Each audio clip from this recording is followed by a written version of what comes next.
नमस्कार, आपका स्वागत है यूनिक स्कूल सीकर के ऑनलाइन प्लेटफॉर्म पर। हम पढ़ रहे थे विश्व मानव अधिवास। पिछले वीडियो में हमने पढ़ा था ग्रामीण अधिवास।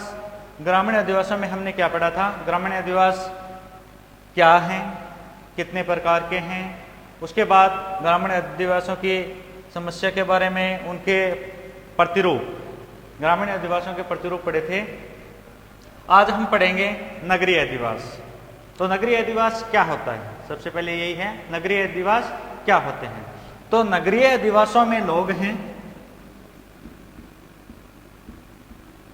नगरीय अधिवासों में जो लोग हैं वो गैर कृषि कार्यों में संलग्न होते हैं। गैर कृषि कार्यों में संलग्न होते हैं या फिर गैर कृषि कार्यों में लगे होते हैं। दूसरे शब्दों में अगर कहा जाए तो द्वितीयक, तृतीयक, चतुर्थक तथा पंचम, द्वितीयक, तृतीयक, चतुर्थक तथा पंचम व्यवसाय में संलग्न या फिर पंचम ये क्रियाकलाप है, इनमें लगी हुई जनसंख्या है वो किसके अंतर्गत आता है? नगरीय अधिवास। तो ध्यान देना एक बार, नगरीय अधिवासों में जो लोग हैं वो किसमें संलग्न होते हैं? गैर कृषि कार्यों में संलग्न होते हैं। दूसरे शब्दों में कहा जाए तो ये लोग किसमें? द्वितीयक, तृतीयक, चतुर्थक और पंचम व्यवसायों में लगे होते हैं। और प्राथमिक क्रियाकलापों में हमने बात की थी किसमें? ग्रामीण अधिवासों में। और द्वितीयक, तृतीयक, चतुर्थक और पंचम किसमें आते हैं? नगरीय अधिवासों में। आगे हम देखते हैं इसमें नगरीय अधिवासों की विशेषता।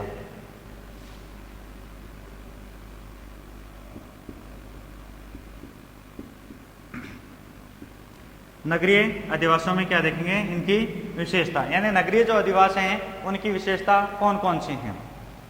सबसे पहले आता है उच्च जनसंख्या घनत्व। उच्च जनसंख्या घनत्व। पहला पॉइंट कौन सा है? उच्च जनसंख्या घनत्व है। दूसरे पॉइंट में अगर हम बात करें तो इसमें त्वरित गतिशीलता होती है। क्या होती है?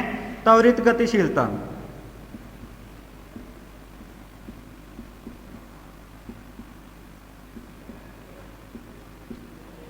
यानी इसमें लगे हुए लोग हैं उनमें क्या होती है?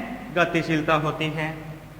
अगली बात करें तो तीसरा जो पॉइंट आता है वो है पक्की सड़कें। क्या आता है? पक्की सड़कें। चौथे की बात करें तो यहां पे जल, विद्युत, इन दोनों की क्या नहीं होती है? किसी भी प्रकार की कोई भी समस्या नहीं होती है। पांचों पॉइंट में अगर हम बात करें तो यहाँ पे रोजगार की उपलब्धता है। यहाँ पे पर्याप्त मात्रा में क्या मिल जाता है? रोजगार मिल जाता है। रोजगार की उपलब्धता होती है। आगे हम 6 नंबर की बात करें तो यहाँ पे यातायात के साधन हैं वो पर्याप्त हैं। छठे पॉइंट में अगर बात करें तो कौन से? यातायात तथा संचार के साधन।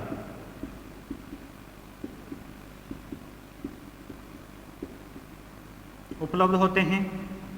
यानी विशेषताओं में हम देख रहे हैं, अब तक 6 विशेषता देख चुके हैं। छठी है यातायात तथा संचार के साधन उपलब्ध होते हैं। अगली बात करें तो यहाँ पे उच्च शिक्षा क्या मिलती है? उच्च शिक्षा भी है। उच्च शिक्षा, उच्च शिक्षा के साथ साथ है उच्च तकनीक भी ज्यादा होती है ग्रामीणों की अपेक्षा। और अगली बात करें यहाँ पे जो जनसंख्या है, यानी जो जनसंख्या है उसमें से 50% से अधिक, 50% से अधिक जनसंख्या है वो किसमें संलग्न होती है? गैर कृषि कार्यों में। गैर कृषि कार्यों में ध्यान देना, 50% से अधिक जो जनसंख्या है वो किसमें संलग्न होती है? गैर कृषि कार्यों में क्या होती है? संलग्न होती है।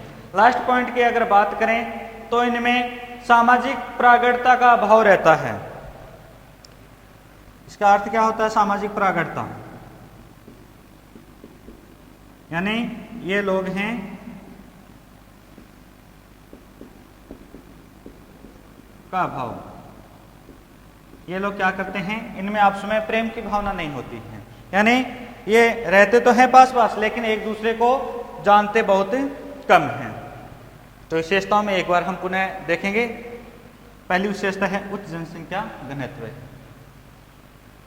उच्च जनसंख्या घनत्व। दूसरा आता है त्वरित गतिशीलता। दूसरा कौन सा है? त्वरित गतिशीलता। तीसरा है पक्की सड़कें। चौथा है जल और विद्युत। पांचवा है प्राप्त मात्रा में क्या मिलते हैं? रोजगार। छठा है यातायात तथा संचार के साधन उपलब्ध होना। सातवां है उच्च शिक्षा का मिलना। आठवां है जो 50% जनसंख्या है वो किस में लगी होती है? गैर कृषि कार्यों में। और नौवां हमने देखा था सामाजिक प्रागढ़ता का अभाव रहता है। अब आगे चलते हैं। आगे हम बात करेंगे नगरीय बस्तियों का वर्गीकरण।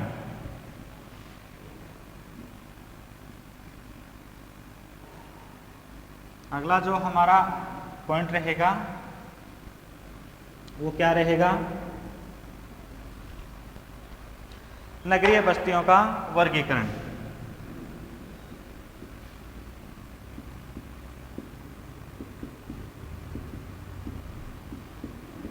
नगरीय बस्तियों का वर्गीकरण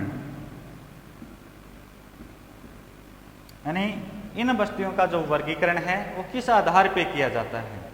तो सामान्यतः अगर हम देखें तो इनका जो आधार है वो रहेगा एक तो जनसंख्या का आकार। क्या रहेगा? जनसंख्या का आकार। हम पढ़ रहे हैं नगरीय बस्तियों का वर्गीकरण। तो सबसे पहले वर्गीकरण है वो किस आधार पे? जनसंख्या के आकार के आधार पे। दूसरा है व्यावसायिक संरचना।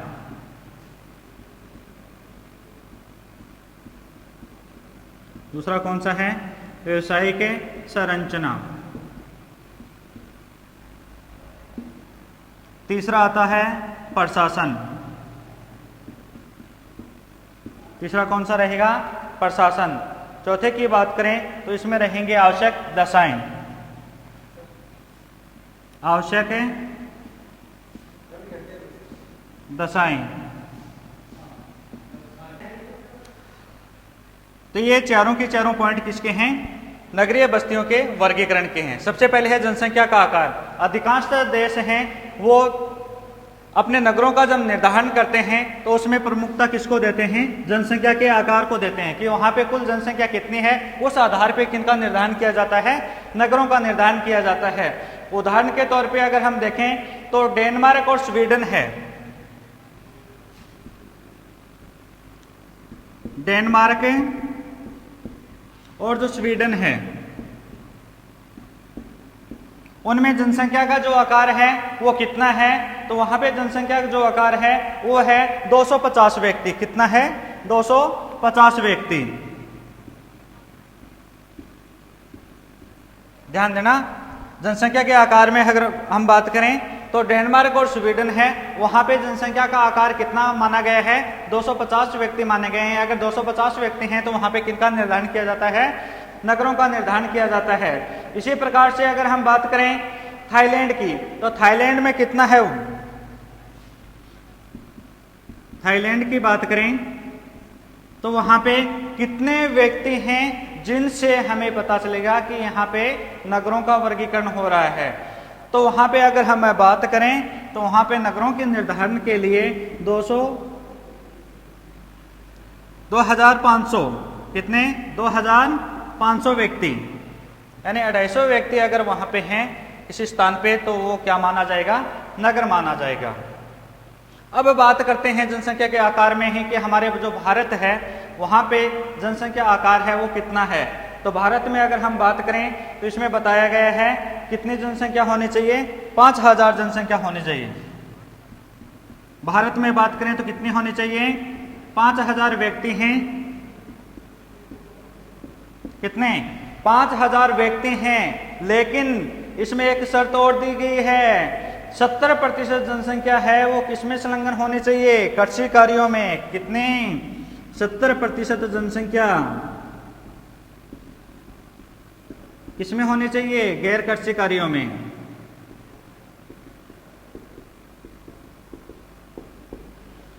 ध्यान देना, भारत में जनसंख्या का आकार की बात करें तो कितने व्यक्ति, 5000। इसके अलावा क्या दिया गया है साथ में, जो 70% जनसंख्या है वो किसमें संलग्न होनी चाहिए, गैर कृषि कार्यों में क्या होनी चाहिए, संलग्न होनी चाहिए। तथा वहां का जनसंख्या घनत्व कितना होना चाहिए, 400 व्यक्ति। घनत्व की बात करें तो घनत्व वहां पे कितना होना चाहिए, 400 व्यक्ति।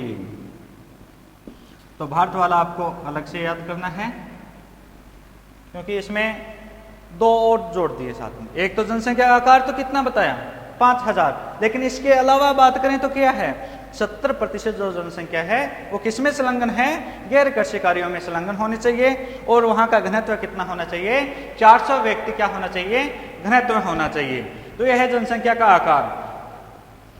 तो जनसंख्या का आकार के बाद में आता है व्यवसायिक संरचना।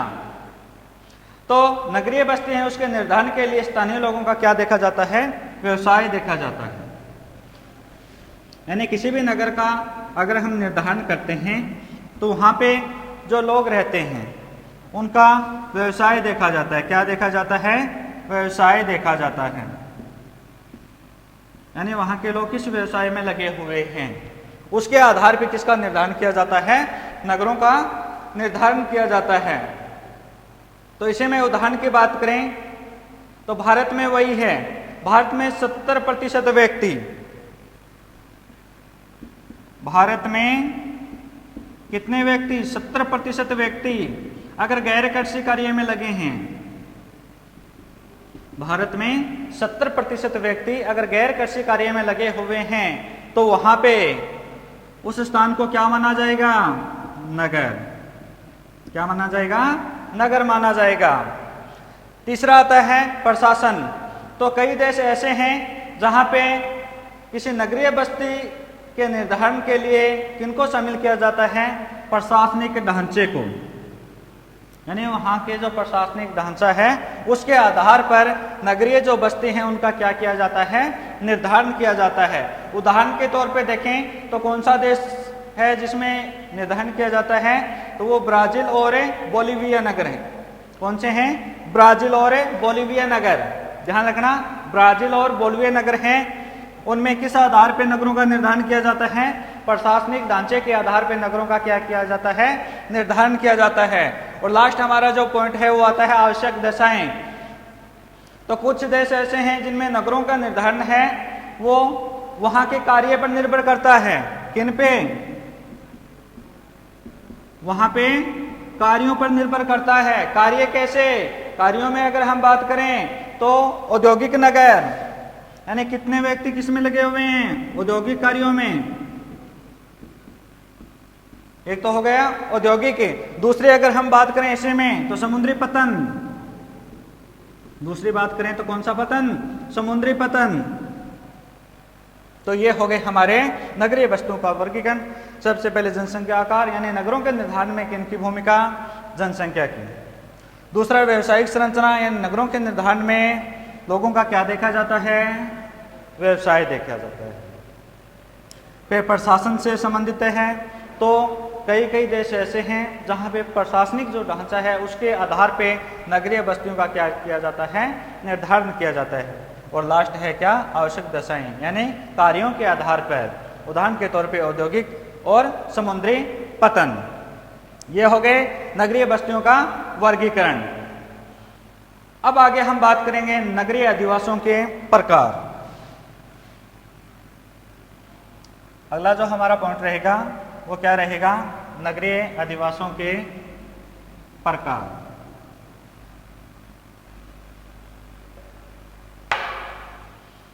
तो नगरीय अधिवासों के प्रकार, यानी जो नगरीय अधिवासी हैं उनको कितने प्रकारों में बांटा गया है। तो किस आधार पे देखेंगे? एक तो आकार के आधार पे। किसके आधार पे? आकार के आधार पर। आकार के आधार पर, और दूसरा है सुविधा के आधार पर, और तीसरा रहेगा जनसंख्या के आधार पर। नगरों का जो प्रकारों में हम बात कर रहे हैं, तो भारतीय अधिवास हैं उनमें आकार, सुविधा, जनसंख्या आदि के आधार पर, यानी इन तीनों के आधार पे जो नगर हैं वो कितने भागों में बांटे गए हैं? 4 भागों में बांटे गए हैं। कितने भागों में बांटे गए हैं? 4 भागों में बांटे गए हैं। ध्यान रखना, कितने भाग? 4 भाग। पहला है नगर। पहला कौन सा है? नगर। दूसरा आता है महानगर।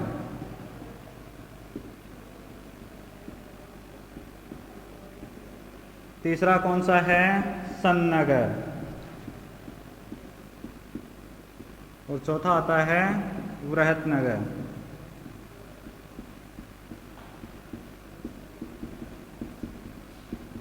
तो कितने भागों में बांटा गया है अधिवासियों को? 4 भागों में। पहला है नगर, दूसरा है महानगर, तीसरा है सन्नगर, और चौथा कौन सा आता है? वृहत नगर आता है। अब देखते हैं कि इनका निर्धारण किस आधार पे? तो आधार आकार, सुविधा और जनसंख्या।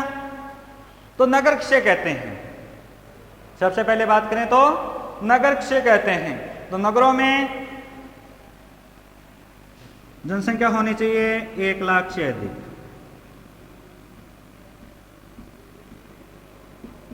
1 लाख से अधिक, परंतु किससे कम? 10 लाख से कम।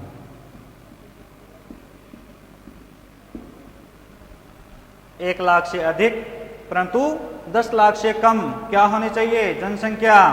इसके अलावा कितने प्रतिशत? 50% जनसंख्या किसमें? ध्यान देना, 50% जो जनसंख्या है वो किसमें संलग्न होनी चाहिए? गैर कृषि कार्यों में संलग्न होनी चाहिए। किसमें होनी चाहिए? गैर कृषि कार्यों में संलग्न होनी चाहिए। उसे हम क्या बोल सकते हैं? नगर बोल सकते हैं। क्या बोलेंगे? नगर बोलेंगे। अब उदाहरण की बात करते हैं कि राजस्थान में इसका उदाहरण क्या है।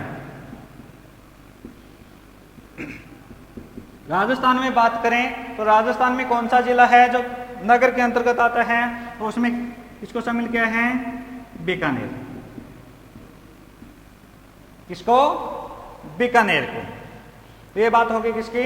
नगर की। नगर में 1 लाख से अधिक परंतु किससे कम? 10 लाख से कम। साथ ही साथ क्या होना चाहिए? जो 50% जनसंख्या है वो किसमें संलग्न? गैर कृषि कार्यों में संलग्न। और उदाहरण देखें तो राजस्थान का कौन सा जिला? बीकानेर। अब दूसरा है हमारा महानगर। तो महानगरों का निर्धारण, महानगरों का निर्धारण की बात करें तो जहां पे जनसंख्या कितनी हो? 10 लाख से अधिक हो। कितनी हो? 10 लाख से अधिक हो, वो किसके अंतर्गत आता है? महानगर। यानी 10 लाख से अधिक जनसंख्या वाले जो अधिवास हैं उन्हें क्या कहा जाता है? महानगर कहा जाता है। कितने लाख से? 10 लाख से अधिक जो जनसंख्या वाले अधिवास हैं वो क्या हैं? महानगर हैं। यहाँ पे औद्योगिक, शैक्षिक तथा प्रशासनिक गतिविधियों के केंद्र होते हैं। किनके?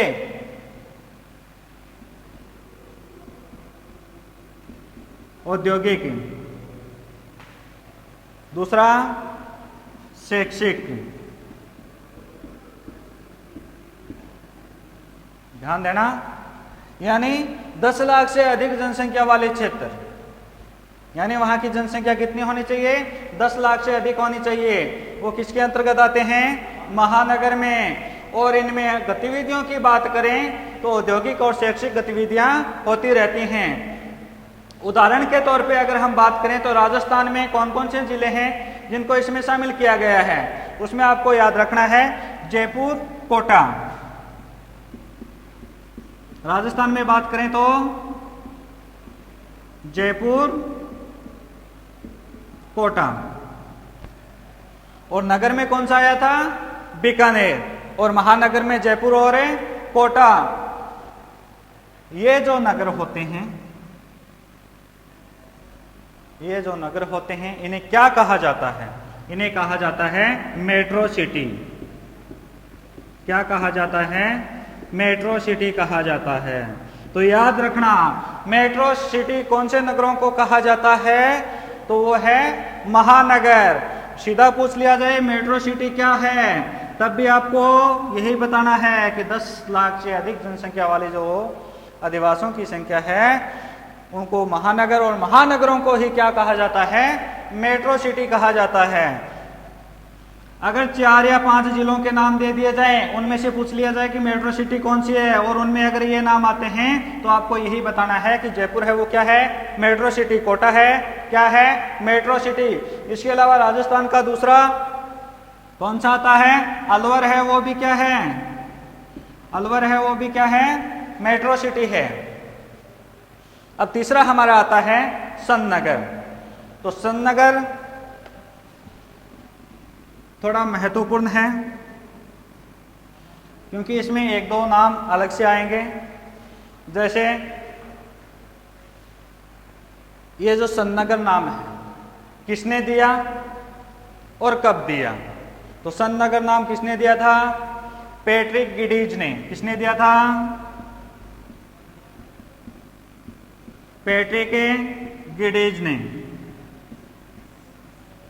पूछ लिया जाए सन्नगर तो किसने? पैट्रिक गिडीज ने। कब दिया था?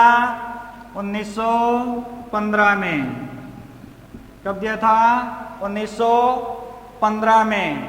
क्या कहा कि ये विशाल विकसित नगरीय क्षेत्र होते हैं। सन्नगर क्या होते हैं? विशाल विकसित नगरीय क्षेत्र होते हैं जो अलग अलग नगरों को मिलाकर एक विशाल नगर का निर्माण करते हैं। किनको मिलाकर? अलग अलग नगरों को मिलाकर। ध्यान देना, अलग अलग नगरों को मिलाकर एक विशाल नगर का निर्माण करते हैं। किसने? पैट्रिक गिडीज ने। कब? 1915 में। अब बात करें कि इसके उदाहरण के तौर पे भारत में कौन कौन से हैं, तो आपको याद रखना है एक तो दिल्ली, गुड़गांव। क्या याद रखना है? दिल्ली, गुड़गांव। जो आपको आगे उदाहरण बता रहा हूं उनको अच्छे तरीके से देख लेना। सन्नगर में दिल्ली, गुड़गांव। दूसरे बात करें तो दिल्ली, नोएडा। दिल्ली, नोएडा। तीसरी बात करें तो दिल्ली, अलवर। इन सबको किसमें शामिल? सन्नगर में क्या किया गया है? शामिल किया गया है। अब चौथा हमारा आता है वृहतनगर। कौन सा आता है? वृहतनगर।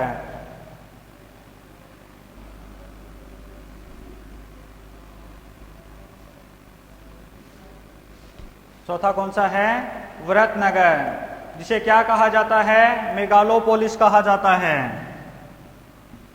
मेगालोपोलिस कहा जाता है। और मेट्रो सिटी किसे कहा था? सन्नगर को। मेगालोपोलिस किसे कहा है? वृहतनगर को, जिसका अर्थ क्या होता है? एक विशाल नगर। मेगालोपोलिस का अगर अर्थ पूछ लिया जाए तो क्या बताना है? विशाल नगर।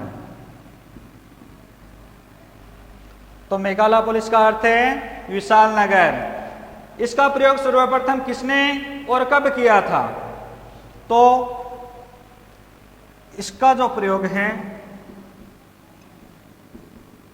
वो 1857 में, ध्यान देना, कब है? 1857 में। किसने किया था? जेन गोटमैन ने। किसने किया था? जेन गोटमैन। अगर पूछ लिया जाए मेगालोपोलिस जो शब्द है इसका सर्वप्रथम प्रयोग किसने और कब, तब आपको बताना है जीन गोटमैन ने। कब किया था? 1857 में किया था। इसका अर्थ क्या होता है? विशाल नगर होता है। क्या होता है? विशाल नगर होता है। इनकी जनसंख्या, बात आई अब है जनसंख्या की, कि इनकी जनसंख्या कितनी?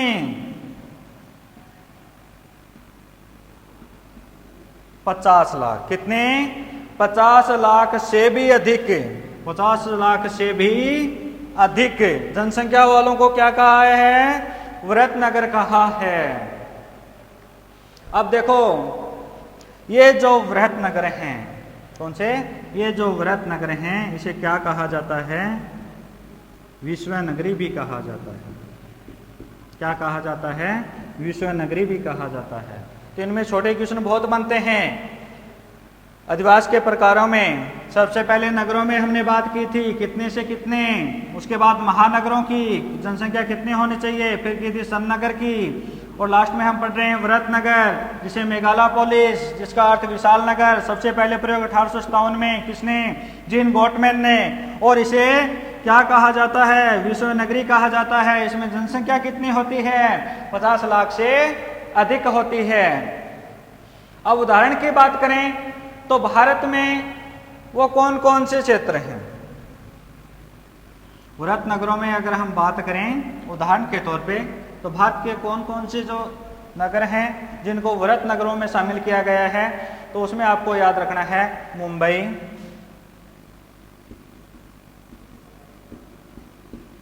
दिल्ली, कोलकाता और चेन्नई। मुंबई, दिल्ली, कोलकाता और चेन्नई, ये चारों के चारों किसके हैं? भारत के। विश्व स्तर पे बात करें तो आता है लंदन, टोक्यो, पेरिस और न्यूयॉर्क। विश्व पे कौन से हैं? लंदन, टोक्यो, पेरिस और New York. London, Tokyo, Paris, New York. तो देखो, अगर क्वेश्चन पूछ लिया जाए निम्न में से वृहत नगर नहीं है और यहाँ पे न्यूयॉर्क को हटा दिया जाए, इसको हटा दिया जाए, न्यूयॉर्क को हटाकर यहाँ पे क्या लिख दिया जाए? बीजिंग लिख दिया जाए। क्या लिख दिया जाए? बीजिंग लिख दिया जाए। और पूछ लिया जाए कि निम्न में से वृहत नगर नहीं है, तब आपको क्या ऑप्शन बताना है? बीजिंग नहीं है। अगर पूछ लिया जाए निम्न में से वृहत नगर है, तो ए, ब, स, यानी ये तीनों है, लेकिन बीजिंग क्या नहीं है? वृहत नगर नहीं है। तो ये हो गए हमारे नगरीय अधिवासों के प्रकार। कितने प्रकार थे? 4। कौन कौन से? नगर, महानगर, सन नगर और वृहत नगर। इनमें हमने देखा कि कौन से नगर में कितनी जनसंख्या होती है तब वो नगर कहलाता है, महानगरों में कितनी होनी चाहिए, सन नगर क्या है और वृहत नगर क्या है। आगे हम देखते हैं नगरीय अधिवासों की समस्या। नगरीय अधिवासों की समस्या, यानी जो नगरीय अधिवास हैं उनमें कौन कौन सी समस्या होती है। तो सबसे बड़ी जो समस्या है वो है नगरों का बढ़ता आकार।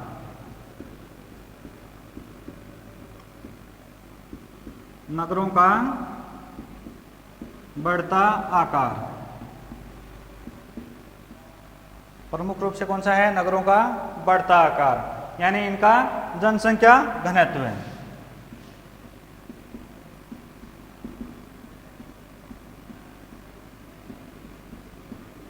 यानी जनसंख्या घनत्व क्या हो जाता है?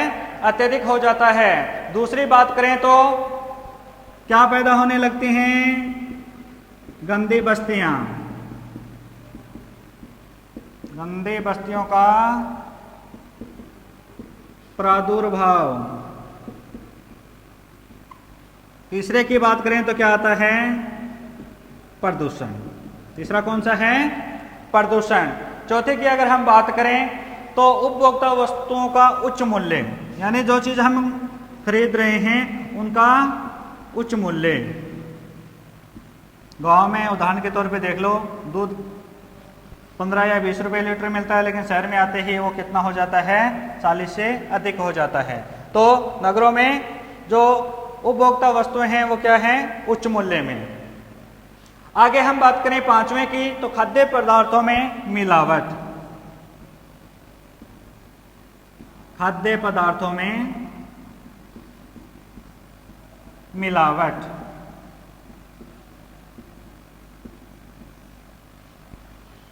छठे की अगर हम बात करें तो 6 नंबर आता है अपराधों में क्या होना? वृद्धि होना। अपराधों में वृद्धि। कैसे? जैसे कोई गांव से आता है रोजगार के लिए और उन्हें रोजगार नहीं मिलता है, तो अपना खर्चा निकालने के लिए वो किसमें संलग्नित हो जाता है? आपराधिक मामलों में शामिल हो जाता है। तो अपराधों में क्या होने लगती है? वृद्धि होने लगती है। और लास्ट पॉइंट हम इसमें देखते हैं, स्वास्थ्य एवं चिकित्सा सुविधाओं की कमी। स्वास्थ्य एवं चिकित्सा सुविधाओं में क्या होती है? कमी।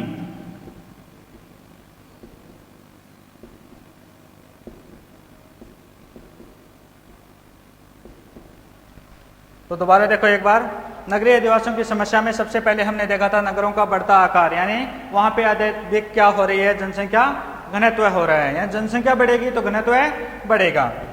फिर दूसरा हमने देखा गंदी बस्तियों का क्या हो रहा है? प्रादुर्भाव हो रहा है। तीसरा आता है प्रदूषण। चौथा आता है उच्च मूल्य पे सामान मिलना, और जो हम सामान खरीद रहे हैं उसमें क्या होना? मिलावट होना। और छठा है अपराधों में वृद्धि होना। और सातवां है स्वास्थ्य एवं चिकित्सा सुविधाओं में कमी होना। तो ये है नगरीय अधिवास। तो इस वीडियो में हमने क्या देखा? नगरीय अधिवास क्या है, इनके प्रकार क्या हैं, इनसे संबंधित समस्या क्या हैं। और अगले वीडियो में हम देखेंगे नगरीय कच्ची बस्तियों को। धन्यवाद।